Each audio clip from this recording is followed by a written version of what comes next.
Amém, glória a Deus.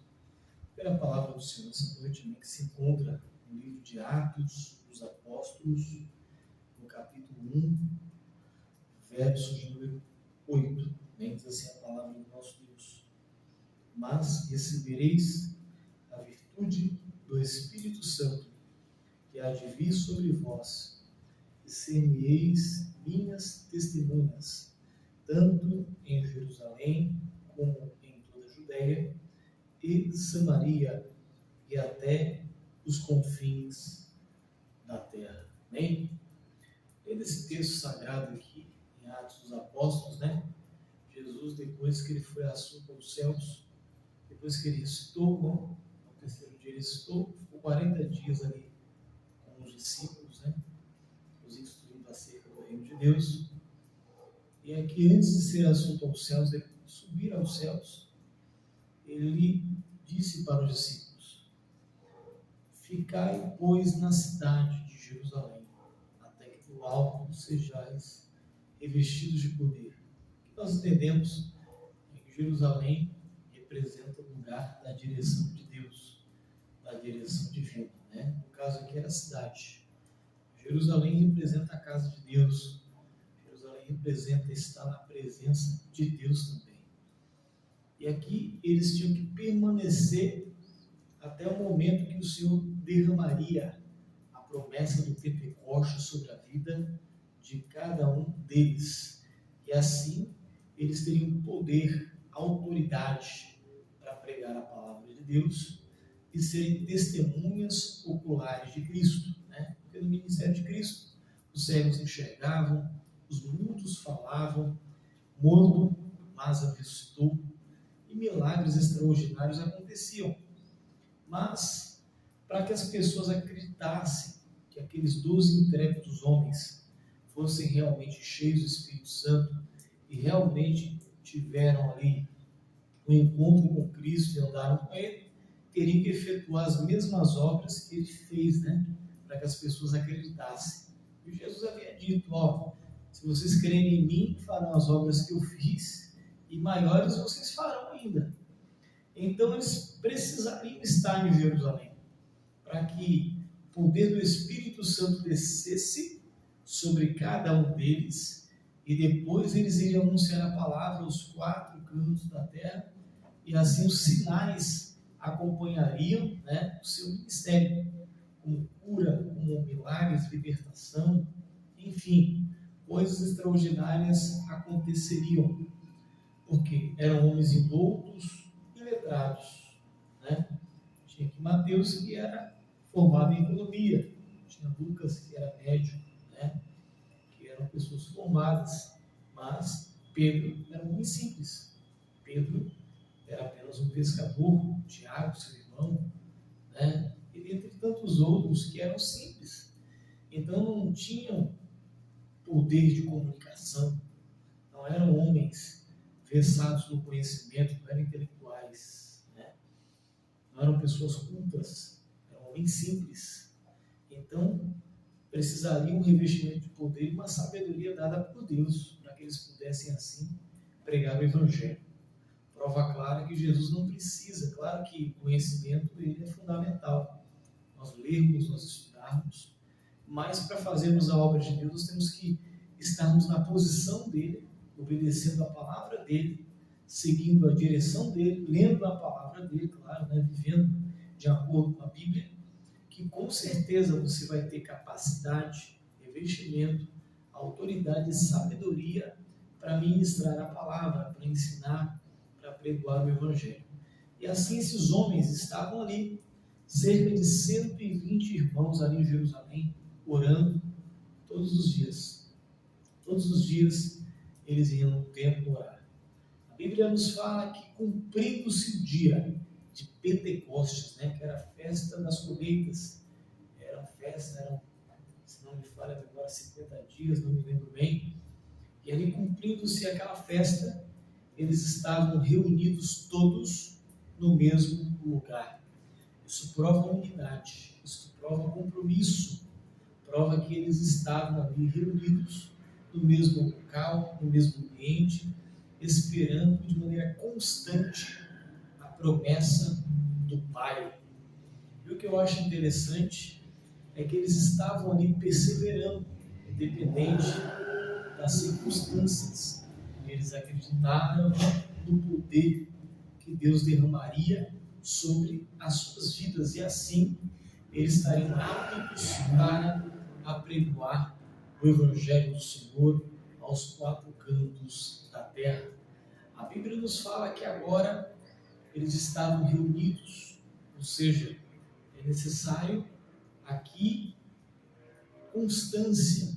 Eram homens que estavam constantemente praticando os mesmos hábitos, constantemente buscando a Deus, constantemente na presença do Senhor.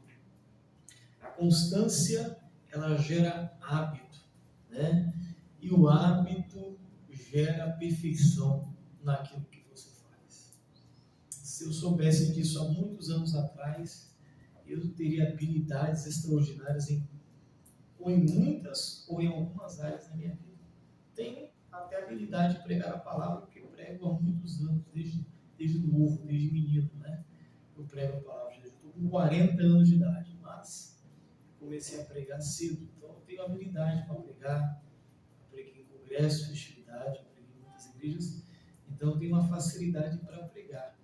Mas quanto mais você repete aquilo, quanto mais você faz aquilo, melhor você fica. Se eu soubesse disso há muitos anos atrás, eu seria bom em muitas outras áreas da minha vida, né? E aqui a gente vê que a constância é algo que nos deixa afiados, né? Nos deixa preparados. Quanto mais você realiza algo, melhor você fica. Por isso que a palavra do Senhor nos diz que com os idosos está a sabedoria. Por quê? Porque eles já vivenciaram vários momentos da vida, sofrimentos, momentos bons e ruins. Então eles têm conselhos para dar para os mais jovens, né? Então, se nós queremos ter sabedoria, nós temos que consultar os mais velhos, os idosos, porque com eles está a experiência, a sabedoria, a vivência de vida, né? Nós na vida, nós estamos aqui aprendendo e ensinando. Eu estou aqui ensinando pouco que eu sei, mas estou constantemente aprendendo com pessoas que têm mais conhecimento do que eu em muitas áreas da vida, né? Seria uma grande ignorância eu querer parar no ostracismo e não querer aprender. Todos os dias nós aprendemos coisas novas.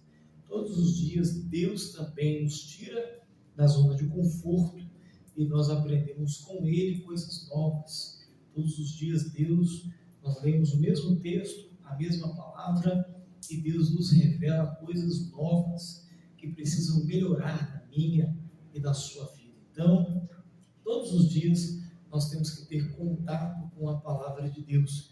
É claro que não é fácil você ler a Bíblia todos os dias. Tem dias que eu não consigo ler a Bíblia, mas eu me esforço para no meu trabalho, no momento do almoço ali, correria do dia a dia, porque eu vejo conversas, eu paro ali, leio um pouco, leio um capítulo, leio dois, tento ler em casa depois mais tarde, tento tirar um tempo, um período de oração, porque é necessário termos uma constância para a gente manter a vida espiritual de pé. Temos que ter constância. Constância gera, aleluia, gera um hábito, e o hábito gera perfeição. Então, quanto mais você lê, quanto mais você ora, mais cheio do Espírito Santo você fica e mais sábio, cheio de conhecimento você se torna. É necessário estarmos todos os dias estimulando, né? Igual uma academia, um músculo, que todos os dias você puxa o peso, vai puxando o peso, de repente você pega um peso um pouco mais desconfortável, um pouco mais pesado, ou o mesmo peso, mas você faz um número muito maior de repetições, né? O músculo vai sentir aquela dor, mas é prova que está crescendo, ele está se desenvolvendo, ele está se elastecendo. Então, o seu corpo vai ganhar uma força muito maior. Assim também é na vida espiritual.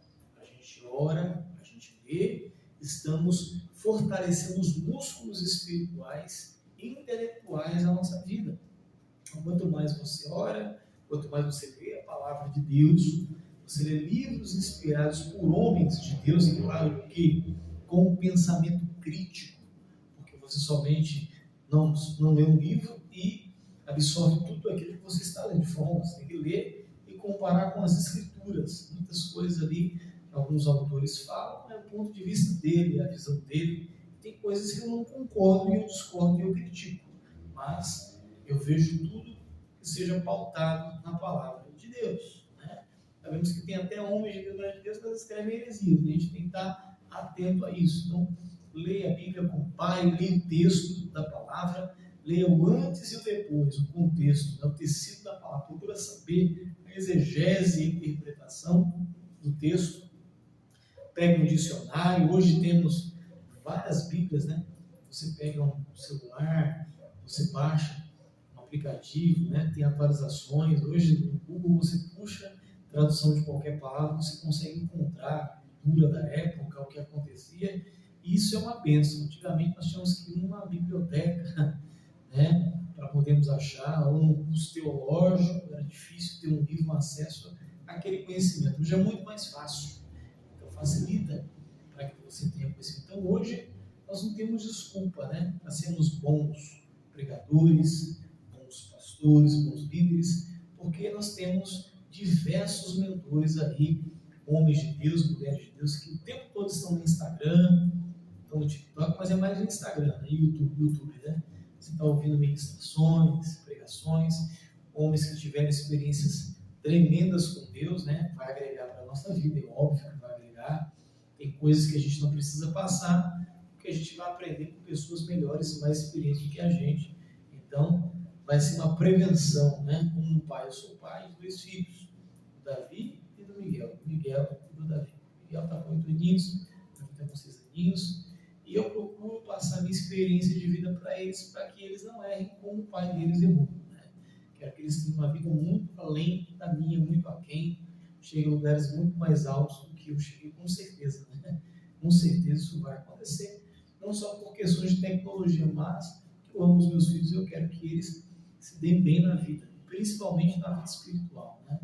Quando eu era criancinha, meus pais não eram da igreja, depois meu pai aceitou Cristo, né? Eu já era adolescente, já era um pouco mais difícil, mas Deus foi trabalhando na minha vida também nesse período, né? Meu pai sempre procurava me levar para a igreja, eu era muito rebelde, era difícil jogar uma bola, estava no campo de futebol com os amigos, mas sempre ele procurava me colocar ali na presença de Deus, pegava o meu pé.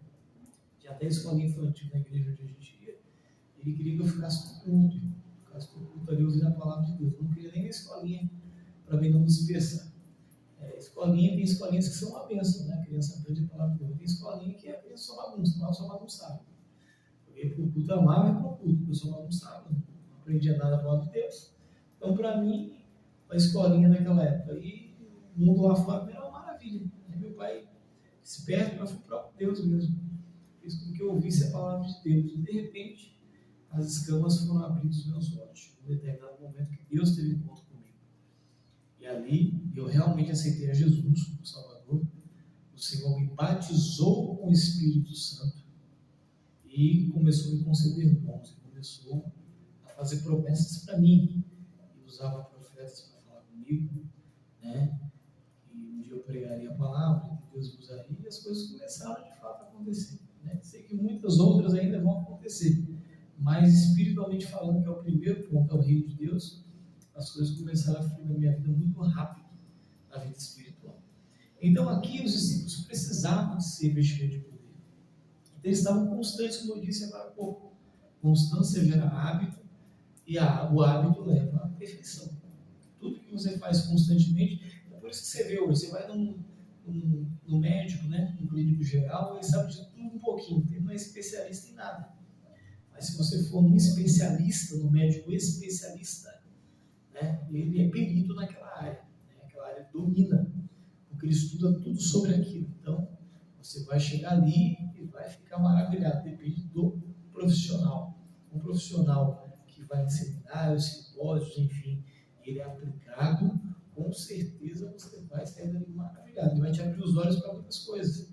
Por quê? Porque ele é especialista na área que ele atua, né? Então, constantemente ele está pesquisando sobre aquele assunto, sobre aquela especialidade, né? Então, a nossa vida espiritual também é diferente. O que principal é espiritual. O espiritual ele governa sobre tudo.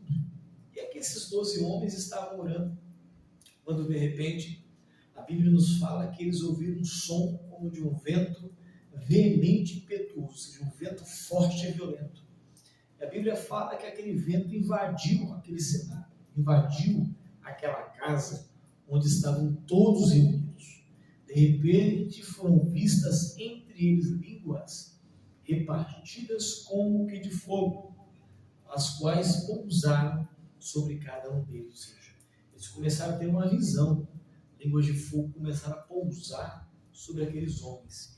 E eles começaram a falar em outras línguas, conforme o Espírito Santo lhes concedia que falassem. Então eles começaram a falar em línguas estranhas, línguas de anjos, em mistérios com Deus. E ali todos começaram a falar, e houve aquele alvoroço, aquele barulho. De repente as pessoas começaram a achar estranho aqueles homens que eram judeus e falavam outras línguas, outros idiomas. E ali começaram a dizer, mas como que pode, a esse momento, a esta hora, esses homens judeus estão embriagados de vinho, bebendo, tomaram uma, né? Mas o que acontece? Eles não tinham bebido nenhum tipo de cerveja, não tinha nenhum bafo de pitu que nem o Lula ali, não tinha. Ali eram homens cheios do Espírito Santo, cheios da presença de Deus. Ali Deus cumpre a promessa dele para a igreja, que ele derramaria do Espírito dele. O Senhor havia dito que os revestiria de poder. E ele cumpre-se a promessa do Pentecostes, né? Mas recebereis a virtude, ou seja, o poder. Virtude é poder. O poder do Espírito Santo que há de vir sobre vós. E vocês serão as minhas testemunhas, porque quando vocês receberem esse poder, de fato, aonde vocês forem, os meus sinais, os meus milagres, a minha sabedoria, a minha presença, a minha unção vai se manifestar através da vida de vocês. E o que eu acho mais interessante, eles começaram a falar em outras línguas. De repente, a palavra do Senhor nos diz que aqueles homens começaram a dizer, estão embriagados, esses homens. Pedro agora toma a palavra. Pedro, um homem letrado, Pedro, um homem sem conhecimento, ele começa a dizer, o que está acontecendo aqui é lá no livro de Joel, capítulo 2, verso 28. E acontecerá naquele dia, diz o Senhor, que do meu espírito derramarei sobre toda a carne. Vossos filhos e vossas filhas profetizarão. Vossos jovens terão visões e sonharão os vossos velhos. E sobre os meus servos e as minhas servas derramarei do meu espírito.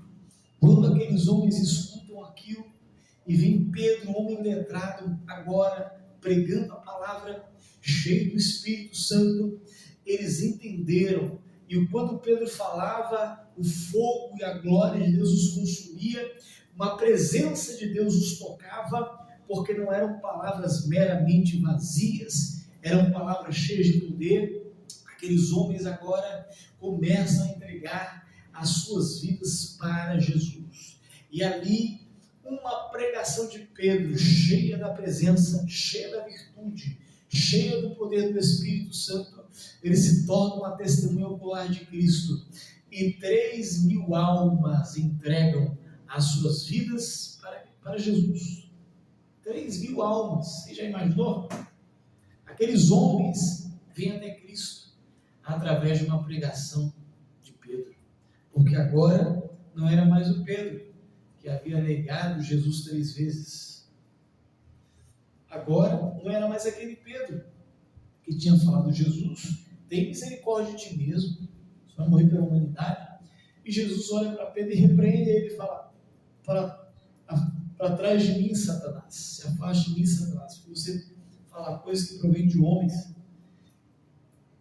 Pedro que foi repreendido por Jesus, Pedro que negou Jesus 3 vezes, não era o mesmo Pedro, é o mesmo Pedro, mas debaixo da blindagem do Espírito Santo, da presença de Deus, cheio do Espírito Santo, cheio do revestimento do poder. Então não era mais um Pedro natural, era Pedro sobrenatural, porque nos diz em Coríntios 1, capítulo 1, verso 28, se não falo memória. Eu esqueci o versículo, irmãos. Peço desculpa, tá? Diz assim a palavra de Deus, que o homem espiritual, ele discerne bem tudo, e ele de ninguém é discernido, né? Mas o homem carnal, ele é discernido por todos. Então, o homem espiritual, ele discerne bem tudo, ele não é discernido por ninguém. Pedro era um homem carnal. Agora aqui, Pedro já não era mais carnal. Pedro era um homem espiritual. Ele discernia agora e não era discernido. Agora Pedro tinha profecia, Pedro tinha revelação, Pedro tinha discernimento de espírito, Pedro tinha unção para cura, para libertação. É tanto que a palavra do Senhor nos diz que a sombra de Pedro, aonde ele passava, as pessoas eram curadas, né? Então você vê a evidência que ele já era uma testemunha ocular de Cristo. Quem via isso acontecendo falava, de fato, esse homem andou com Jesus. De fato, os milagres que Jesus fazia, ele está fazendo o dobro, porque a sombra dele é que está curando, e é Jesus curando através da sombra dele. Então esse revestimento de poder era para que aqueles homens estivessem preparados, capacitados para pregarem a palavra de Deus. Nós temos muitas igrejas ali, né, que se aplicam muito ao ensino, eu acho uma bênção, mas nós temos que crescer na graça e no conhecimento. Temos que ter ensino, temos que ter conhecimento, temos que buscar conhecimento, não podemos ser ignorantes, mas nós temos que ser cheios também do Espírito Santo, temos que ter uma vida de oração, uma vida de jejum, uma vida de consagração, uma vida de renúncia, para que o céu desça aqui na terra, porque afinal de contas, nós somos porta-vozes da glória de Deus, né? Porta-vozes do Senhor. Então nós transmitimos os profetas e transmitimos a palavra de Deus. Então temos que ter contato com Deus, a profecia. Para mim trazer uma mensagem para você, eu tive que orar, eu tive que falar com Deus. E Deus me revelou essa mensagem e Ele está falando com você nessa noite. Então se encha do poder. Fique em Jerusalém. Fique na vocação que você foi chamado. Seja constante, independente dos problemas, né? Eu ouço muito aí, participei de um culto, uma bênção lá do Paulo Ferreira, né? E ele estava dizendo, se me falha, ele estava dizendo mesmo, a gente ficou 3 dias ali, o médico Císio e a minha esposa, e ele estava dizendo assim, crianças, né, fazem o que querem, mas adultos fazem o que é preciso. Então nós somos adultos, nós temos que fazer o que realmente é preciso. Disciplina não é uma coisa fácil, mas adulto tem que ter disciplina, né? Para trabalhar você tem que ter disciplina. Claro que você tem que descansar. Óbvio que você tem que ter um tempo de lazer com a família. Óbvio que você tem que ter uma vida normal, isso é fato. Mas você precisa trabalhar. Se você não trabalhar, você não consegue viver na terra. Você não consegue comer, se alimentar para que as suas contas vir. Então tem que ter disciplina. Então a disciplina é uma coisa boa. É uma coisa boa ou uma disciplina. No começo eu não gostava, mas a gente acostuma, a gente vicia, vira um hábito. Então você não fica sem aquilo, né? Já houve momentos que hoje eu trabalho por conta, eu trabalho para mim mesmo, eu tenho meu próprio negócio, mas quando eu trabalhava em empresas, eu lembro bem que era tanta disciplina, acordava cedo, tinha aquele horário, né, do café, tinha o horário do almoço, tinha aquela coisa toda, aquele protocolo na empresa, horário de bater o cartão, horário de, sabe, era tanta coisa que quando eu saí de férias, nossa, eu sentia falta da empresa. É um mês, parece que, nossa, não tem nada para fazer, eu procurava alguma coisa para fazer. Quantas pessoas você vê assim, né? Por quê? Porque virou um hábito, né? A disciplina vira um hábito. Isso é uma coisa muito boa. A disciplina vira um hábito. Tem uma pessoa que eu conheço que o cara é tão disciplinado, ele é caminhoneiro, né? Ele é tão disciplinado com o horário, como quase não dorme. Eu acho que já é ruim, né? Então a disciplina é uma boa noite de sono, né? Ele acorda cedo, ele dorme tarde, acorda cedo. Quando todo mundo acorda na casa, ele já foi na padaria, já comprou para a família, já comprou leite, já fez tudo. E tão disciplinado. Você disciplina. Acorda cedo e vai e tem aquela coisa, aquele prazer em acordar naquele horário. Por quê? Virou um hábito. Então tudo na vida vira hábito. Né? Uma academia vira hábito. No começo carregar peso dói o corpo. Depois o corpo acostuma e o corpo não consegue ficar sem aquilo. Não consegue se você continuar, se você for constante.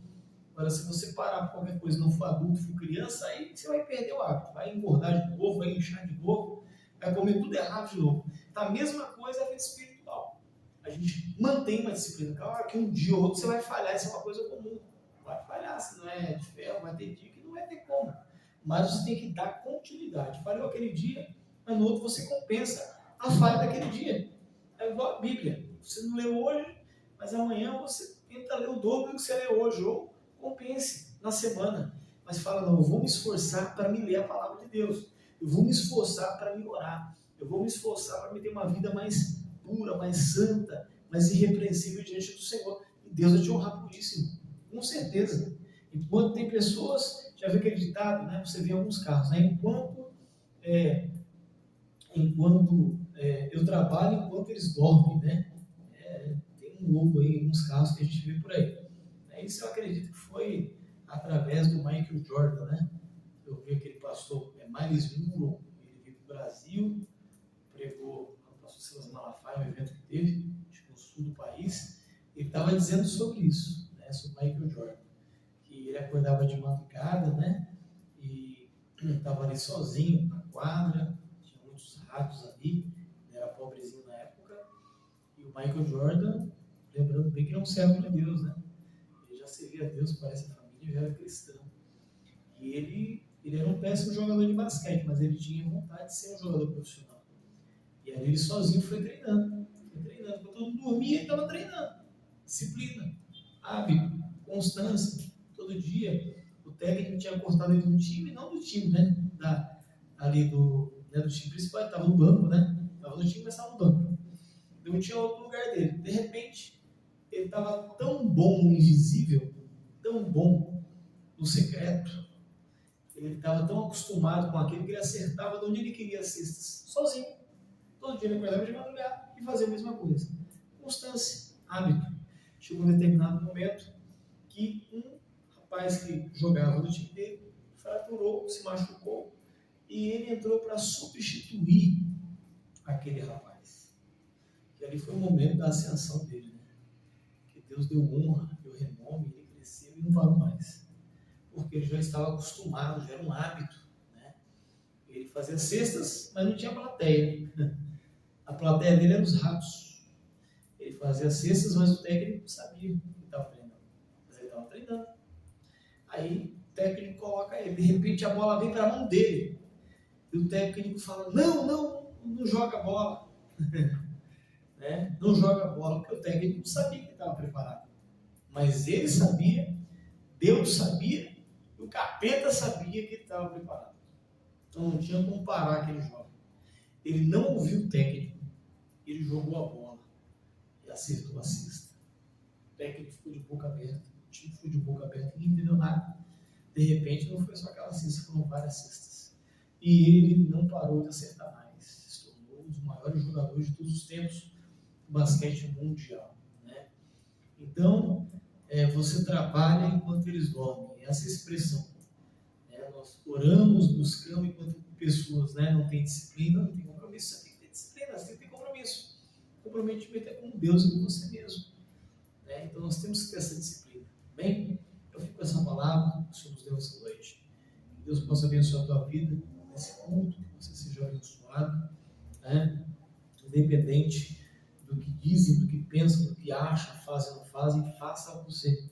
Se comprometa com você. Porque amanhã os resultados serão visíveis a todos. Porque Deus ele é justo para fazer muito mais do que nós pedimos, pensamos, sonhamos ou esperamos. Amém? Que Deus possa te abençoar. Fique com essa palavra. Fique em Jerusalém, constante. A palavra hoje é constância. Fique constantemente na cidade de Jerusalém, ou seja, no centro da vontade de Deus para a tua vida. Fazendo as mesmas coisas certas que você está fazendo, orando, lendo a Bíblia, se é um curso, se é uma faculdade, eu não sei o que você está fazendo, curso teológico, mas continue buscando a Deus. É um exercício físico, uma academia, continue fazendo. Faça, porque amanhã, não é hoje, amanhã você vai ter resultados extraordinários e você só vai agradecer. E outras pessoas vão ser influenciadas por você, você será um influenciador, porque não tem como, né? Quando a pessoa começa a progredir, começa a ter crescimento, as pessoas também querem saber qual o segredo do sucesso. Assim, como que você conseguiu chegar lá?